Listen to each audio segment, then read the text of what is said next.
It's Monday, 24th June 2024. Peace is the path to the prosperity of a nation. Let peace reign. On the news this evening, several injured as gas tanker fall in Port Harcourt. Court adjourns hearing on suits challenging legitimacy of Martin Amehule, 25 others. Quiz, former Rivers PDP governorship aspirant Farah Dagogo. On the foreign scene, 8 killed in deadly fire at Moscow office building. I am Constance Mega with the incident caused motorists to flee for their lives as the mists escaped from the gas cylinders. Our correspondent who visited the scene reports that gas mists are still emitting from the gas cylinders. A taxi driver whose car was also affected told our correspondent that the tanker driver was overspeeding and fell while trying to avoid a construction roadblock along the Omagwa-Iguruta road. So when I was coming, when I get close to the airport roundabout, I saw a truck carrying a gas that was coming with speed. So taking the road is free. So when he get to the place, he now used that force and wheel from the roundabout to turn. So when I saw him, I now match brake. So the gas truck now fell close to my car and damaged my car. Beyond here, my car is out of shape. Another witness spoke. You see the video of the gas that came out of this thing. Over 1 hour. This is the second incident involving a truck cylinders exploded on the Obirikwere flyover along the east-west route in Port Harcourt. Moving on, Apako Beza has urged Inspector General of Kayode Gbetoku not take on the role of court, but instead order his men to leave Council Secretariat of the state. Mr. Tuku, in an interview responding to the IG's of responsibility of the court. That except the matter in court is disposed of by the law. Because we determine this matter message why be used by some undergraduates to truncate the governance of Rivers State. The police can be around and take charge of affairs of the in and out of persons moving into the council. Mr. Chukwuka, the House Assembly has not been pronounced to be specifically has been pronounced null and void. So that's not to seek to elongate the tenures of the local government. So there is no argument there in the case. In another development, the Federal High Court in Port Harcourt has adjourned to 28th June the hearing of a suit by both party members challenging the legitimacy of Martin Amehule and 25 others in the State House of Assembly after their defection to the APC. The judge, Justice Stephen Daylor-Pam, adjourned the matter on the issue of the rightful person to represent in the matter. What follows an argument between legal advisor Ajibade Joseph and the PDP State Legal Advisor Joseph Musa on who will represent the party, and also on the issue of the APC seeking to join the Ajibade Joseph to newsmen. He was telling us that he got his authority from the state legal advisor. In as much as I don't want to go deep because the case is still pending before the court, I must say that the party, there's no PDP in Rivers State. PDP we have is PDP National.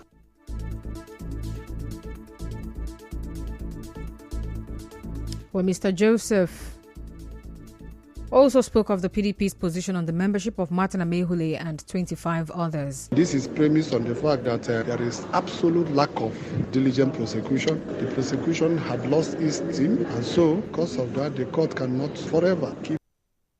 This is absolute.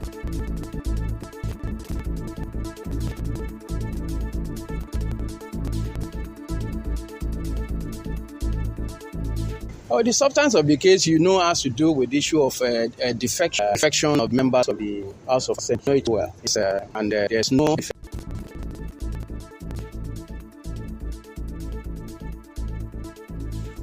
Well, Justice Stephen Daylor-Pam also adjourned to 28th of June to hear the suits filed by civil society organizations in Rivers State challenging the eligibility of the Martin Amehule-led lawmakers.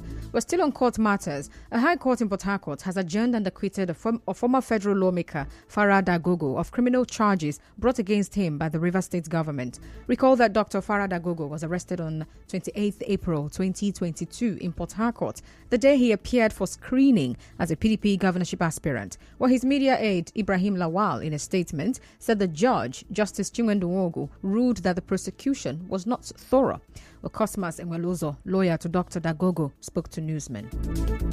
This is premised on the fact that there is absolute lack of diligent prosecution. The prosecution had lost its steam, and so, because of that, the court cannot forever keep an accused or a defendant perpetually attending the court, restraining his movement. That means that no form other charge can be brought up in any court of law against Honorable Dr. Farah Dagogo as a result of this charge. Any further action taken will be seen as double jeopardy.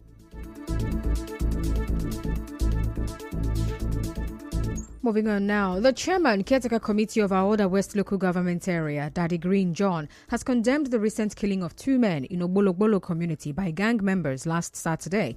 Mr. Daddy Green assured residents that efforts are on to ensure that the perpetrators face justice. He also said the mandate entrusted to the caretaker committees by Governor Siminalayi Fubara to ensure the safety and security of lives and property will be sustained. The safety and well-being of every citizen of Ahoda West is our utmost priority. We are committed to ensure justice is being served swiftly and fairly. In this case, the perpetrators will be apprehended and brought to book in a very short while. We will ensure that every resident can sleep with both eyes closed. We are working tirelessly to maintain peace and security.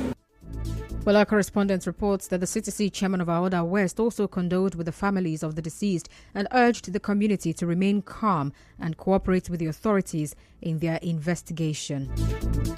The paramount ruler of Kelno has vowed to address the ongoing violence in Ekpeye land. Ezango made this commitment during a meeting with Ekpeye sons and daughters held yesterday in Aoda in Rivers State. In a communique, the special sent to Ezekwe the third Tony Ijere, traditional rulers of 7 clan and 98 communities to identify and account of any involved in establishment of a comprehensive internal security network across Ekpeye land, and a final warning to community and receive amnesty as a sign of repentance. Now, the communique all demanded the return of items looted from the Ekpeye house in Aoda, threatening traditional curses on those who refuse. While addressing newsmen, Mr. Jere urged leaders to engage youths in the campaign to shun evil. You see this thing. We just woke up one day and saw people running great to other cities and other commercial institutions from Hoda, the economic center of Bepi. Today, everywhere is empty. As we speak, some are being killed, others are killed. They think continue on and end it must end this time around. Don't apply all available means to deal with from the roots in us. Still to come, NOA says singing old.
The president of the fund are now impassable. Now, the anthem is difficult anthem. Now, it comes almost a month after President Bola Tinubu signed the National Anthem Bill 2024 into law, reverting to the old anthem, Nigeria, We Hail Thee. In an interview with our correspondent, teachers in these schools said they need time to learn the new national anthem before they teach their students.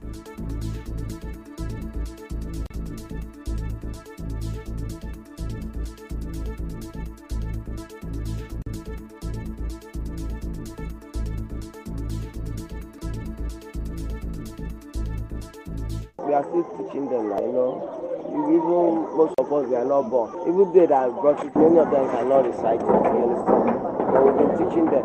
But it's very difficult to understand it because the lyrics there, to sing it is just like something that they just impose on us unexpectedly. So what we will do now is to write it down on the board, then we'll be learning it. I believe gradually. It's not a hasty thing. Gradually, we will perfect it, but it's very, very difficult. Most of us, we don't know it. We have to browse it, you understand? Write it down on the board for them to learn. If not, no way. No, the song is difficult. So we try. We are trying to learn it now. Also, some teachers whose students have started singing the new national anthem shared the methods they used in teaching them. The school administrator ensured that the students learn it on the assembly ground. The audio was played for the students to listen to the lyric, and then they learned it verse by verse. And she also went ahead to ensure that the civic education teachers made the national anthem part of their continuous assessment test. Okay, so learn it in Congress and we learn it in class. Okay, so there's a cardboard paper that students hold up. Okay, 2 students have to hold up. That's for national anthem. To the silver of Nigeria's fourth rep and first off the break state.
At least 8 people have died in a large office building fire near Moscow. Emergency officials said just one person was rescued from the blaze at the burning building in Frazino. Officials also said 2 people were killed after they jumped from a window, while 6 died when the interior of the office collapsed in the blaze. And that's the news, but before we go, let's take a look at the highlights. You heard that several persons have been reportedly injured after a gas tanker fell. A tanker carrying gas cylinders fell in Port Harcourt. And a state high court has acquitted and discharged the former Rivers PDP governorship aspirant, Farah Dagogo. On the foreign scene, 8 people have been killed in a deadly fire at a Moscow office building. The news was edited by Martha Okirinkem. To reach the news team, send an SMS or WhatsApp to 0808 721 7215. I am Constance Mega. Thank you so much for listening.